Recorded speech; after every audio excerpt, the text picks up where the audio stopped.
एक बार आप आवाज़ लगाइए इंडिया की जय, आपकी वो फीलिंग ही नहीं आएगी, क्योंकि आपने नाम तो रख दिया, लेकिन जो इमोशंस हैं वो उस नाम के साथ इमोशंस हमारे कभी भी जुड़ नहीं पाए। अभी आप मेरे साथ बोलेंगे भारत माता की जय, देखिए ऐसा लगता है जैसे रोएं एकदम खड़े हो जाती हूँ। मुझे लगता है कि भारत होने के साथ, भारतीय होने के साथ जो हम सब के जो भावना जागृत होती है वो इंडिया के साथ कभी जागृत नहीं हो सकती, क्योंकि वो हमारे कल्चर का हिस्सा ही नहीं। भले वो इंडिया रख लें, लेकिन अगर उनका जो मूल चरित्र है अगर उसमें वो बदलाव नहीं लाएंगे तो वो इंडिया रख लें, कुछ भी रख लें, उनका भला नहीं हो सकता है। कि केवल नाम रखने से आप इलेक्शन में या चुनाव जीत नहीं सकते हो। अगर आपने नाम रखा है तो इंडिया की जो भावना है, भारत की जो भावना है, उस भावना को भी उसमें समावेशित करना होगा। तो भाई मोदी जी मतलब मास्टर स्ट्रोक।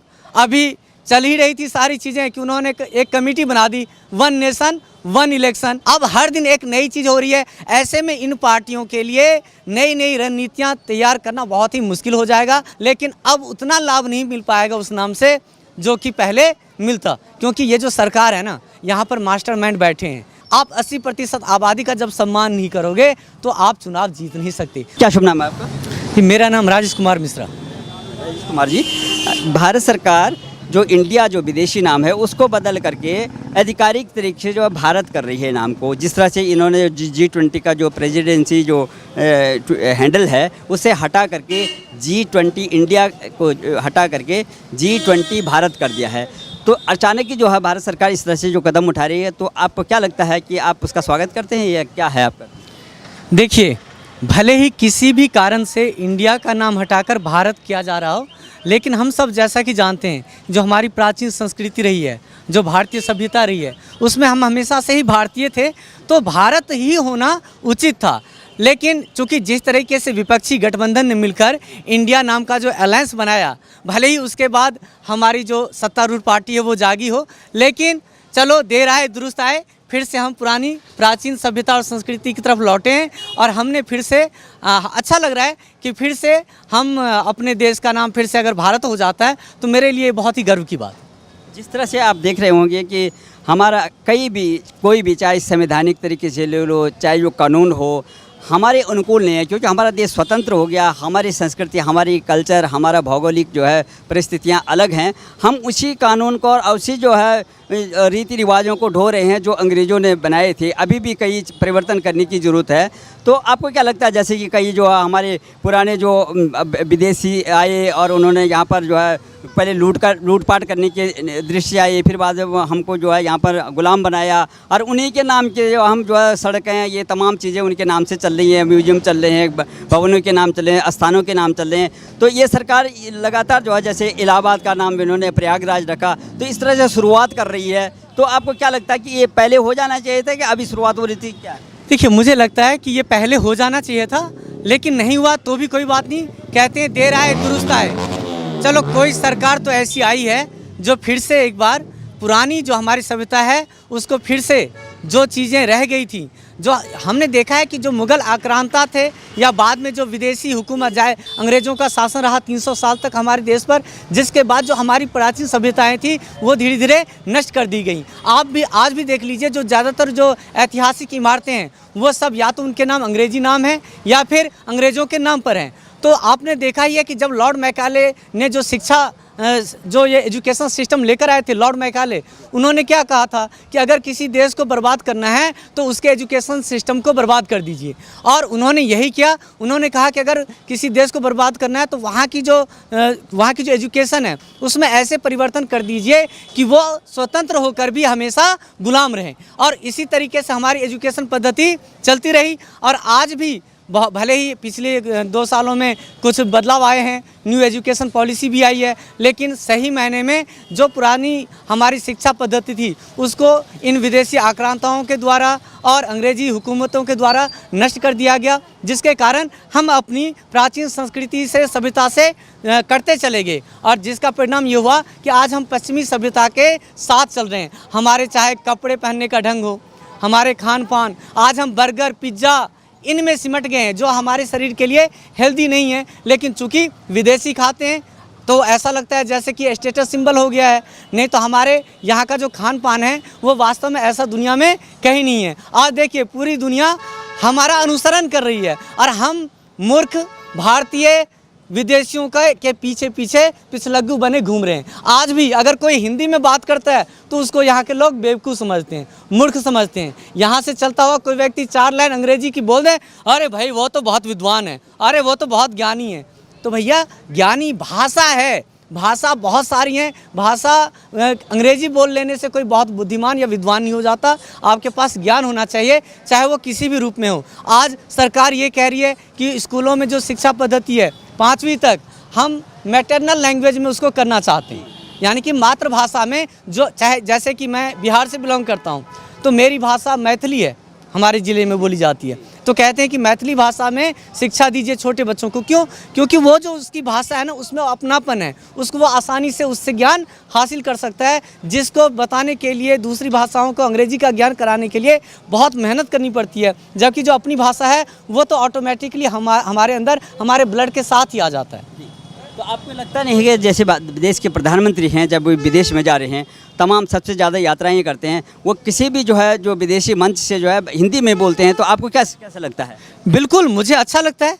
अगर हम भारतीय हैं, हमारी भाषा हिंदी है, हिंदी में बोलते हैं, क्या दिक्कत है? आपने देखा होगा जब स्वामी विवेकानंद ने शिकागो के सम्मेलन में जब हिंदी में अपनी बात रखी, संस्कृत में उन्होंने कहा, वसुधैव कुटुंबकम की बात की, तो पूरी दुनिया जो है रोमांच से भर गई कि एक साधु आया और पूरे दुनिया के मंच पर ऐसा वक्तव्य दिया जिसने पूरी संस्कृति को, पूरी दुनिया की संस्कृति को हिला कर रख दिया। फिर वाजपेयी जी जब गए विदेश, तब उन्होंने जो हिंदी में भाषण दिया संयुक्त राष्ट्र जैसे मंच पर, तो आप देखेंगे कि उससे ना देश का मनोबल बढ़ता है। आज जापान बहुत तरक्की कर रहा है। जापान ने क्यों तरक्की किया?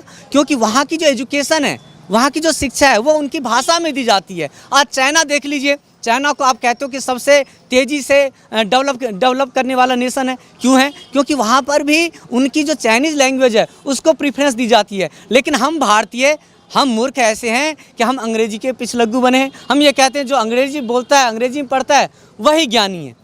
तो निश्चित रूप से अगर कुछ चीज़ें पहले नहीं बदली, अगर सरकार धीरे धीरे उस चीज़ को बदल रही है तो मुझे खुशी है। अभी देखो, सरकार ने पिछली बार जब नई एजुकेशन पॉलिसी लॉन्च की गई तो ये कहा कि जो अब डॉक्टर्स की बुक, जो कि पहले हिंदी भाषा में अनुवाद नहीं होता था, और इंजीनियर्स की जो बुक्स थी वो सब पहले हिंदी भाषा में उनका नहीं होता था, अनुवाद ट्रांसलेट नहीं होता था। लेकिन आज हिंदी भाषा में भी बहुत सारी डॉक्टरी की बुक हो या इंजीनियरिंग की बुक हो, वो अब मार्केट में आने लगी हैं। तो इससे जो एजुकेशन होगा वो सस्ता हो जाएगा, और अंग्रेजी के नाम पर, अंग्रेजी पुस्तक के नाम पर, विदेशी पुस्तकों को पढ़ने के नाम पर जो लूट खसोट मची हुई है उसमें भी कमी आएगी।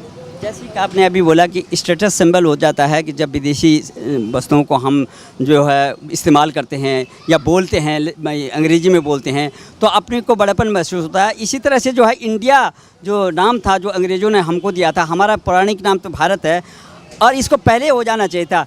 तो हमारा देश 1947 में स्वतंत्र हुआ, तब से सरकारों को पहले पहल करनी चाहिए था। आपका क्या कहना है? देखिए, मैं ऐसा मानता हूँ कि शायद सरकार अभी भी इंडिया को चेंज नहीं करती, लेकिन जिस तरह से विपक्षी गठबंधन ने ये अलायंस किया है, और अब बोलने में दिक्कत होती है क्योंकि जब आप इंडिया बोलते हो तो जो विपक्षी गठबंधन का जो अलायंस है, हमारा ध्यान उस तरफ चला जाता है, और जो सत्तारूढ़ पार्टी है वो ये कह रही है, अब अगर वो इंडिया बोलेगी तो उसको लगेगा कि विपक्षी गठबंधन के लिए बोल रही है। तो उन्होंने अच्छा किया। मैं कह रहा हूँ किसी भी कारण से परिवर्तन हुआ, लेकिन अगर कोई भी किसी भी कारण से परिवर्तन हुआ, लेकिन सही परिवर्तन हुआ, जिससे कि आज भी अगर मुझसे कोई पूछे कि आप कहाँ के रहने वाले हो, तो मुझे भारतीय बोलने में अच्छा लगता है, अच्छा महसूस होता है, अंदर से एक गर्व महसूस होता है, आवाज़ आती है, और जो रौए होते हैं ना वो अपने आप ही, जब हम कहते हैं भारत माता की जय, और एक बार आप आवाज़ लगाइए इंडिया की जय, आपकी वो फीलिंग ही नहीं आएगी, क्योंकि आपने नाम तो रख दिया,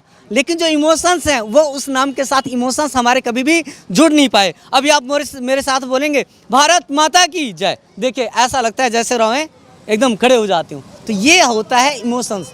तो कोई भी नाम होता है ना, नाम के साथ इमोशंस का होना बहुत ज़रूरी है। मुझे लगता है कि भारत होने के साथ, भारतीय होने के साथ जो हम सब के जो भावना जागृत होती है वो इंडिया के साथ कभी जागृत नहीं हो सकती, क्योंकि वो हमारे कल्चर का हिस्सा ही नहीं है। लेकिन जिसे प्रचलन में था कि भारत का देश का नाम इंडिया रखा था, तो जब सरकारों की बात आती है, क्योंकि विपक्ष की बहुत बड़ी भूमिका होती है जब सरकारें काम करती हैं उसको अलर्ट करने के लिए, लेकिन हमारे देश का विपक्ष लगातार जो है नकारात्मक की तरफ जा रहा है और एक विरोध करते करते, सरकारों का विरोध करते करते, एक व्यक्ति विशेष का विरोध करते करते ये नहीं देखा जाता है कि हमारे देश में क्या भला होना है, क्या बुरा होना है। अपना नाम भी जो है देश का नाम को लेकर के, क्या किसी का नाम अगर राम रखा जाए, क्या वो पुरुषोत्तम भगवान हो सकते हैं? क्या उनके आचरण से या उनके कार्यकलापों से जो उनको पहचान होनी चाहिए?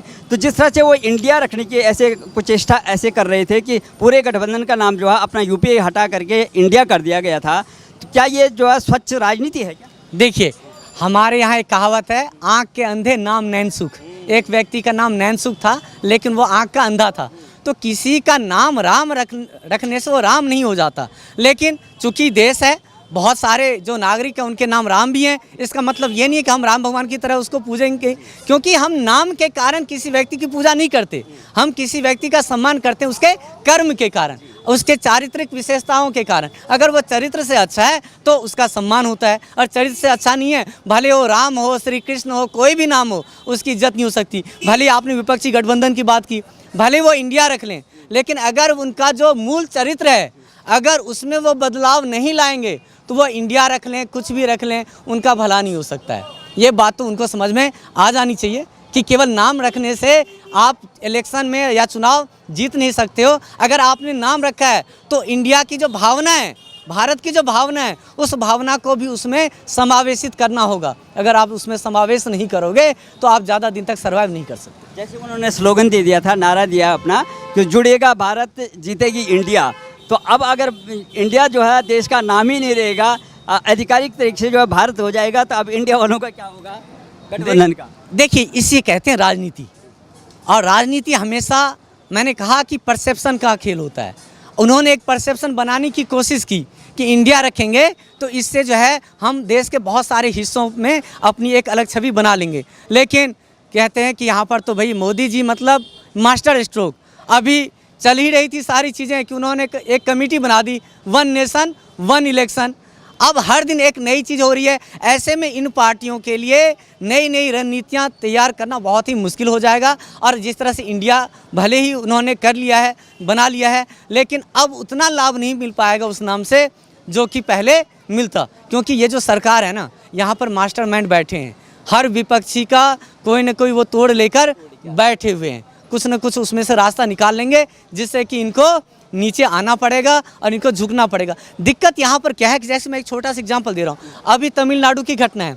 तमिलनाडु में इंडिया अलायंस के जो स्टालिन है, जो स्टालिन वहाँ के मुख्यमंत्री हैं, उनके पुत्र उदयनिधि स्टालिन ने बयान दिया कि सनातन धर्म को नष्ट हो जाना चाहिए। ये जो सनातन धर्म है ये डेंगू, मलेरिया और कोरोना की तरह है।